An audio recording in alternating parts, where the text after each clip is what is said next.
और हम एक पार्टी में कोनी नाम की एक खूबसूरत लड़की को देखते हैं। तभी उसके पास एक आदमी आता है जिसका नाम क्लिफर्ड था और वो बहुत अमीर था। अब कुछ देर बातें करने के बाद वो एक दूसरे से इंप्रेस हो जाते हैं और साथ में डांस करने लगते हैं। लेकिन कोनी के दोस्त डंकन को ये बिल्कुल भी पसंद नहीं आता, क्योंकि अब उन दोनों की ये मुलाकात प्यार में बदल चुकी थी, जिसके बाद वो दोनों एक दूसरे से शादी कर लेते हैं। शादी करते वक्त ये दोनों कसम खाते हैं कि ये दोनों एक दूसरे से हमेशा वफादार रहेंगे और कभी भी एक दूसरे का साथ नहीं छोड़ेंगे। अब उन दोनों की मैरिज लाइफ बहुत ही अच्छी चल रही थी, पर अगले ही दिन क्लिफर्ड को सेना में जाना पड़ता है, क्योंकि वो एक सोल्जर था। लेकिन जंग के दौरान क्लिफर्ड घायल हो जाता है और उसे वापस घर भेज दिया जाता है। हम देखते हैं कि आज क्लिफर्ड घर आ रहा था और सभी बहुत ज्यादा खुश थे और उसका वेलकम करने के लिए घर के बाहर खड़े हुए थे। क्लिफर्ड को देखकर कोनी बहुत ज्यादा खुश होती है, पर तभी हम देखते हैं कि उस जंग में घायल होने के बाद क्लिफर्ड के पेट के नीचे का हिस्सा पूरा पैरालाइज हो चुका था। अब क्लिफर्ड अपनी हालत से लाचार था और वो सबको थैंक यू बोलकर अंदर आ जाता है। वहीं कोनी क्लिफर्ड को देखकर खुश तो थी, पर वो अंदर ही अंदर बहुत ही ज्यादा दुखी थी। उनकी खुशियों से भरी जिंदगी में कभी ऐसा मोड़ भी आएगा, ये उसने कभी सोचा नहीं था। इसी बात से दुखी होकर क्लिफर्ड खुद को मारने की कोशिश भी करता है, पर कोनी उसे रोक लेती है। वो उसे विश्वास दिलाती है कि वो हमेशा उसके साथ रहेगी।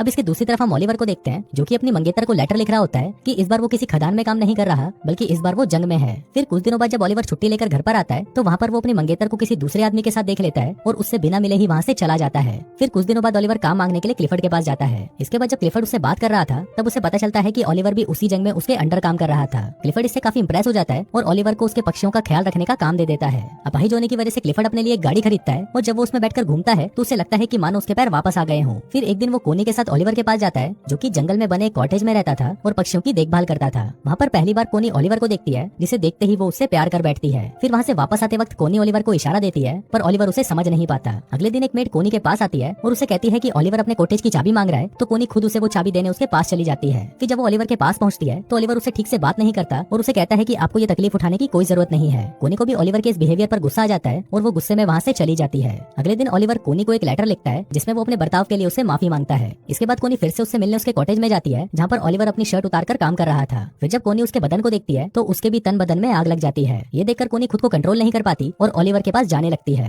पर तभी ओलिवर भी उसे देख लेता है और अपनी शर्ट वापस पहन लेता है, क्योंकि वो कोनी की इज्जत करता था। कोनी को ये जगह बहुत पसंद थी, इसलिए वो ओलिवर को कहती है कि मैं हर रोज यहाँ पर पेंटिंग करने आऊंगी। पर ओलिवर उसे कहता है कि मैं ये जगह आपके लिए साफ कर दूंगा और मैं किसी दूसरी जगह चला जाऊंगा। कोनी उसे कहती है कि तुम्हें कहीं भी जाने की जरूरत नहीं है और तुम मुझसे इतना भाग क्यों रहे हो। यहाँ पर कोनी ओलिवर से गुस्सा हो जाती है और वहाँ से जाने लगती है। लेकिन तभी वहाँ पर बारिश आ जाती है, इसलिए वो ओलिवर के साथ उसके कॉटेज में चली जाती है, जहाँ पर वो दोनों आग जलाकर खुद को गर्म करने लगते हैं। पर तभी ओलिवर वहाँ से उड़ जाता है, क्योंकि वो कोनी के इरादे समझ रहा था। कोनी उससे पूछती है कि तुम मुझसे दूर क्यों भाग रहे हो, तो ओलिवर उसे कहता है कि मैं तुमसे दूर नहीं भाग रहा, बस मैं डर रहा हूँ, क्योंकि अगर क्लिफर्ड को हमारे बारे में पता चल गया तो मेरी नौकरी चली जाएगी। अब ओलिवर ने कोनी को इग्नोर कर दिया था, इसलिए वो वहाँ से उठकर घर चली जाती है। फिर एक दिन कोनी क्लिफर्ड से कहती है कि मुझे बहुत ही अफसोस है कि हमारा कोई बच्चा नहीं है। इस पर क्लिफर्ड उसे कहता है कि मैं तो बहुत कोशिश कर रहा हूँ, और अपने शरीर को ठीक करने के लिए वो उसके ऊपर करंट के झटके देता है। क्लिफर्ड दर्द से बहुत चिल्ला रहा था, और फिर जब आखिरी में कोनी से उसका दर्द देखा नहीं जाता तो वो क्लिफर्ड को रोक देती है। अब क्लिफर्ड इस काम में नाकाम रहता है, इसलिए वो रोने लगता है। अब इसके अगले दिन कोनी जंगल में जाती है, पर तभी उसे ओलिवर के काम करने की आवाज सुनाई देती है, तो वो तुरंत उसके पास चली जाती है, जहाँ पहुंचकर वो छोटे चूजों को देखती है और उन्हें देखकर रोने लगती है। उन बच्चों को देखकर उसे अपने बच्चों की याद आती है, जो कि शायद वो कभी पैदा नहीं कर पाएगी।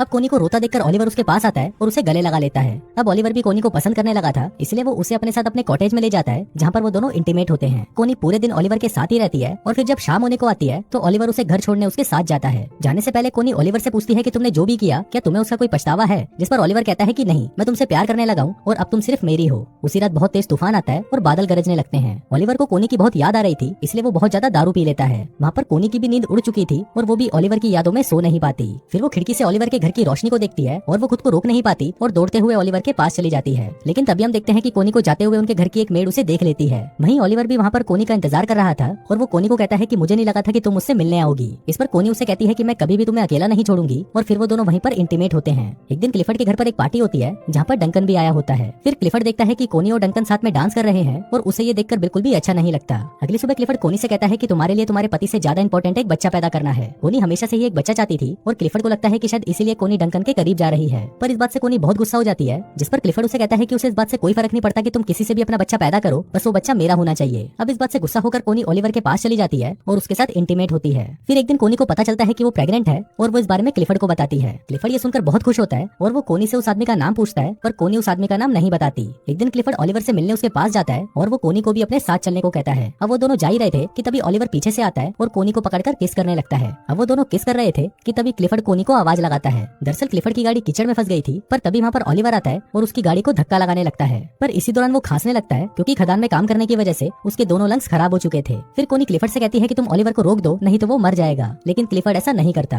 अब फाइनली ओलिवर उसकी गाड़ी को कीचड़ से निकाल देता है और खांसता हुआ वहाँ से चला चला जाता है। थोड़ी देर बाद कोनी ओलिवर के पास आती है तो ओलिवर उसे गुस्से में कहता है कि उसने 12 सालों तक उनकी खदानों में काम किया और अपने लंग्स खराब कर दिए, लेकिन इसके बाद भी उसे जंग के लिए फ्रांस भेज दिया गया। वो कहता है कि मेरी लाइफ तुम लोगों जैसी नहीं है, इसलिए तुम अपने पति के पास वापस चली जाओ। फिर एक दिन कोनी की मेड मिस बोल्टन ओलिवर के कॉटेज में जाती है, जहाँ पर उसे कोनी की डायरी मिलती है और उस डायरी को देखकर वो समझ जाती है कि कोनी के पेट में जो बच्चा है वो ओलिवर का है। एक दिन क्लिफर्ड आने वाले बच्चे की खुशी में अपने घर पर एक पार्टी रखता है, पर तभी वहाँ पर मिस बोल्टन आती है और क्लिफर्ड को कहती है कि कोनी के पेट में जो बच्चा है वो ओलिवर का है। फिर जब कोनी क्लिफर्ड से मिलती है तो क्लिफर्ड उससे बहुत नाराज हो जाता है। इसके बाद कोनी मिस बोल्टन के पास आती है और उससे पूछती है कि तुम्हें किसने बताया। मिस बोल्टन कहती है कि मुझे कुछ भी बताने की जरूरत नहीं है। अब कोनी को लगता है कि शायद मिस बोल्टन को ओलिवर ने बताया होगा, पर मिस बोल्टन उसे कहती है कि उसने मुझे कुछ नहीं बताया। अब इस बात से कोनी रोने लगती है और उसे कहती है कि वो ओलिवर से बहुत प्यार करती है। फिर मिस बोल्टन उसके पास आती है और उससे माफी मांगते हुए कहती है कि जल्दी से ओलिवर के पास जाओ वरना तुम्हारा पति उसे मार देगा। अभी सुनकर कोनी भागते हुए ओलिवर के आउट हाउस में जाती है और देखती है कि वहाँ पर कोई नहीं होता। ये देखकर कोनी रोने लग जाती है, पर तभी वहाँ पर ओलिवर आ जाता है और उसे देखकर कोनी उसे गले लगा लेती है। इसके बाद हम देखते हैं कि कोनी क्लिफर्ड के घर पर आती है, जहाँ पर वो उसे डिवोर्स मांगती है, पर क्लिफर्ड उसे मना कर देता है और ओलिवर को बुलाने के लिए कहता है। पर फिर जब ओलिवर वहाँ पर आता है तो वो दोनों आपस में बहुत बहस करते हैं और फाइनली कोनी और ओलिवर क्लिफर्ड के घर को छोड़कर चले जाते हैं। फिर उनके जाते वक्त क्लिफर्ड वहाँ पर आता है और वो कोनी को तलाक देने के लिए मान जाता है। दोस्तों, ये फिल्म किसी भी तरह से कोनी के ये काम को जस्टिफाई नहीं करती। कोनी ने क्लिफर्ड के साथ जो भी किया वो सही नहीं था। यहाँ पर डायरेक्टर आपके लिए ओपन एंडिंग छोड़ देता है, जहाँ पर आपको खुद डिसाइड करना है कि कौन सही है और कौन गलत। और दोस्तों, इसी के साथ ही ये कहानी यहीं खत्म हो जाती है। इसी के साथ आज का वीडियो हम खत्म करते हैं। अगर आपको अच्छा लगा तो प्लीज इस वीडियो को लाइक और कमेंट जरूर कर दीजिएगा। मैं बहुत सारी मूवीज लेकर आता रहता हूँ, तो प्लीज इस चैनल को सब्सक्राइब कर दीजिए और बेल नोटिफिकेशन आइकॉन दबाना मत भूलिएगा। हम फिर से मिलेंगे और एक नई मूवी के साथ। तब तक के लिए थैंक यू और आप अपने आप का ख्याल रखिए।